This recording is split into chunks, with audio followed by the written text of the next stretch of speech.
이번 시간에는 광합성에 관련된 몇 가지 실험을 한번 분석해 보도록 하겠습니다. 벤슨이라는 사람이 한 실험을 좀 볼까요? 벤슨은 첫 번째 실험에서 이렇게 세 가지 장치를 해서 광합성량을 한번 관찰을 했고, 두 번째 실험 장치는 이렇게 해서 또 광합성량을 관찰을 했습니다. 시간에 따른 광합성량을 분석해 본 것인데, 자, 이 지금 첫 번째 실험, 두 번째 실험에서 이 첫 단계에 있는 이 실험 결과를 가지고 어떤 것을 알아낼 수 있을까요? 우리가 광합성 하게 되면 반드시 빛이 있어야 되기 때문에 여기 지금 보면 빛이 없는 상태에서 이산화탄소만 있는 상태죠. 우린 무엇을 알아낼 수 있을까요? 무엇이 없으면 뭐가 있어도 네, 빛이 없으면 이산화탄소가 있어도 광합성이 일어나지 않는 것을 알 수 있겠죠. 그러면 두 번째 실험에서는 무엇을 알아낼 수 있을까요? 빛이 있는데 지금 이산화탄소가 둘 다 없네요. 그러면 빛만 있는다고 해서 광합성을 할 수 있는 것이 아니라는 거죠. 이산화탄소가 없으면 빛이 있어도 광합성이 일어나지 않는 것을 알 수가 있습니다. 자, 그런데 이 세 번째 실험을 주목할 필요가 있는데, 자, 이 세 번째 실험을 보게 되면 첫 번째와 같은 조건임에도 불구하고 이것이 지금 약간의 광합성이 일어나고 있는 것을 볼 수 있죠. 자, 이 첫 번째와 세 번째 가장 큰 차이점은 뭐라고 봐야 될까요? 자, 이 자체로만 본다면 각각 같은 조건이지만 이 과정을 봤을 때, 자, 1번의 경우에는 지금 빛이 뒤에 왔는데 이런 경우에 지금 이산화탄소가 먼저 있는 상태였을 때는 반응이 없다가 자, 지금 이 3번의 실험 장치는 앞에 지금 빛이 있는 상황이었죠. 이랬을 때는 약간의 광합성이 일어난 거죠. 자, 1번과 2번을 봤을 때 두 개를 같이 비교하게 되면 이산화탄소가 먼저 있고 그 다음에 빛이 있었죠. 이럴 때는 아무런 일도 일어나지 않았는데 2번과 3번을 봤을 때 빛이 먼저 있고 그 다음에 이산화탄소가 있었을 때는 광합성이 약간은 일어났다라는 거죠. 자, 이걸 통해서 이 실험의 어떤 광합성의 과정에 있어서 빛이 먼저 있을 때 광합성이 일어날 수 있는 걸 볼 수 있죠. 그래서 빛이 필요한 반응이 먼저 진행이 된다라고 하는 것을 알 수 있죠. 만약에 동시에 반드시 일어나야 한다고 치면 이러한 여기에서는 반드시 이렇게 광합성이 일어날 수 없는 상황이 됐겠죠. 분명히 여기에 빛이 없기 때문에 동시가 아닌 빛이 있는 반응, 빛이 필요한 반응이 먼저 일어나고 그 다음에 이산화탄소가 있어야 되는 반응이 그 다음에 진행이 된다라고 하는 것을 이 1번 장치를 통해서 알아낼 수 있겠죠. 일단 먼저 비춘 다음에 빛이 없이 이산화탄소를 공급하면 광합성이 잠시 일어났죠. 여기 지금 광합성량이라고 하는 것은 포도당의 어떤 생성량이다라고 볼 수 있겠죠. 산소의 발생량도 될 수 있을까요? 그것은 안 되겠죠. 왜냐하면 산소의 양이라고 하는 것은 명반응을 했을 때 그 명반응 과정에서 만들어졌던 물질이죠. 근데 여기 3번에서 보게 되면 빛이 없는데 여기에 지금 광합성량이 있는 거죠. 이거는 산소의 양이었다면 존재할 수 없는 거겠죠. 포도당의 양이라고 볼 수 있습니다. 이 실험에서의 광합성량을 측정할 때 이용이 됐던 것은 포도당의 생성량이다라고 짐작할 수 있겠네요. 이 실험에서는 아주 중요한 사실을 알아낼 수 있습니다. 자, 빛이 필요한 반응과 이산화탄소가 필요한 반응이 구분되어 있다는 거죠.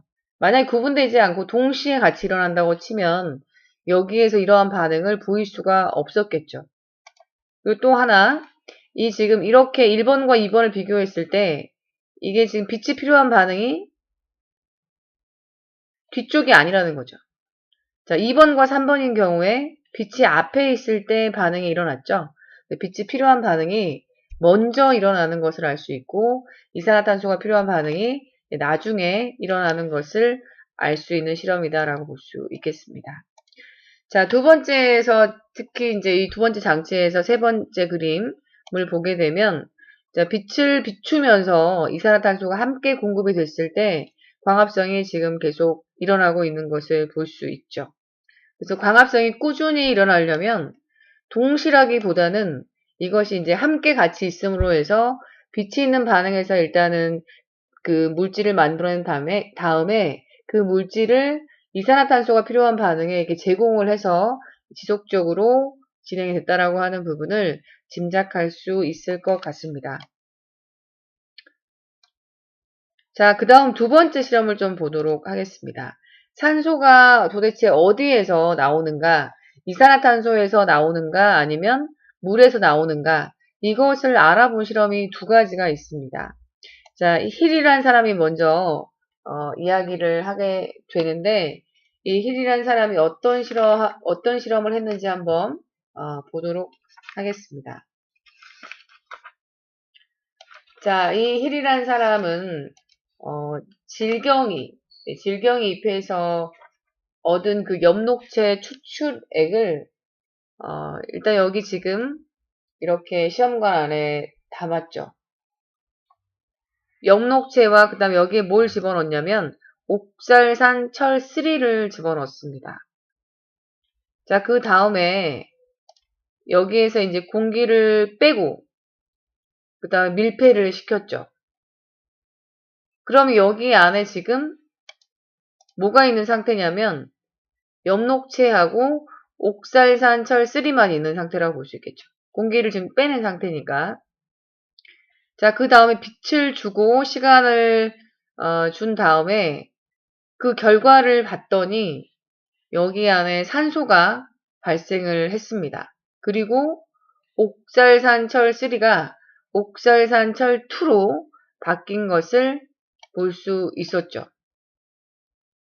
자, 이제 옥살산철이라고 하는 것은 여기 지금 3가인 상태에서 2가로 갔는데 이건 지금 플러스 3가에서 플러스 2가가 됐다라고 하는 것은 전자를 얻으니까 하나가 중성이 돼서 플러스 2가가 됐다라고 볼 수 있죠.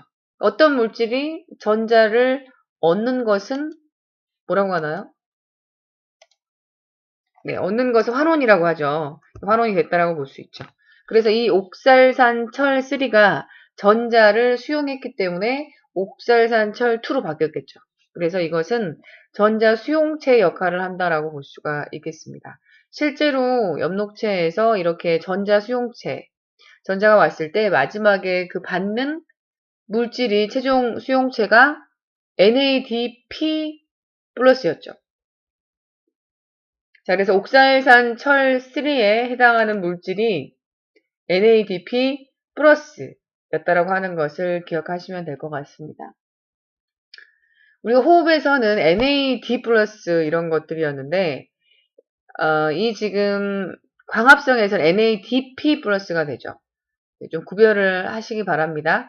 같은 조효소인데 광합성인 경우에 P가 들어가죠. 네, 인을 의미하는데 좀 헷갈릴 때 광합성이라고 하는 것은 빛광이 포토라고 볼 수 있거든요.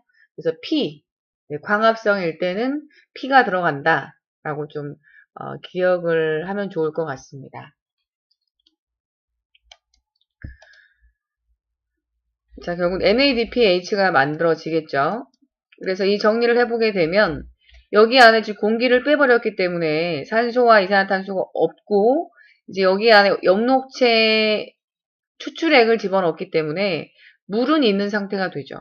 그러니까 물만 있는 상태에서 산소가 발생했다라고 하는 것은 이 발생한 산소는 물에서 왔다라고 하는 것을 알 수 있겠죠.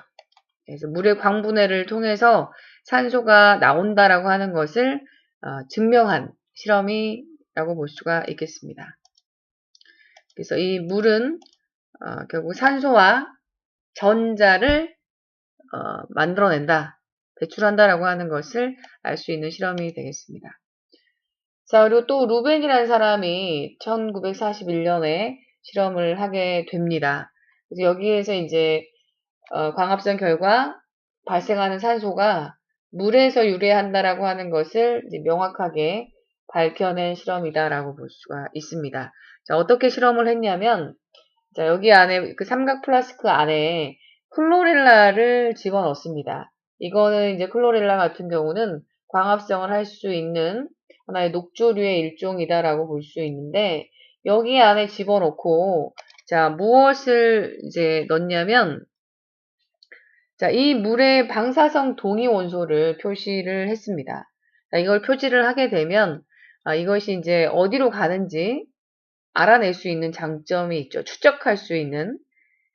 자, 만약에 이제 여기 지금 이산화탄소에도 산소가 있고, 물에도 산소가 있는데, 산소가 나올 때 어떠한 산소를 이용을 했는지 산소 분자가 나올 때, 그것을 알아내는 실험인데, 여기에 지금 물을 표지를 했을 때, 방사성 동위 원소로 했을 때, 이 부분에서 나온 산소가 이런 방사성 동위 원소의 산소로 되어 있는 것을 알아냈습니다.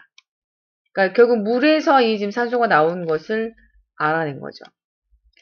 여기 두 번째 실험에서는 이 산소를 이산화탄소가 있는 산소의 동위원소로 표지를 한 거죠.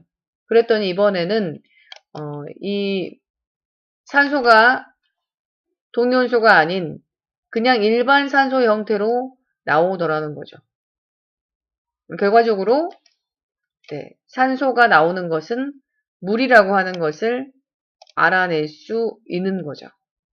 이러한 과정을 통해서 광합성에서 만들어지는 물질이 특히 명반응에서 어떠한 물질이 나오고 있는지를 알아보는 실험들이었습니다. 여기서 좀 마무리하겠습니다. 수고하셨습니다.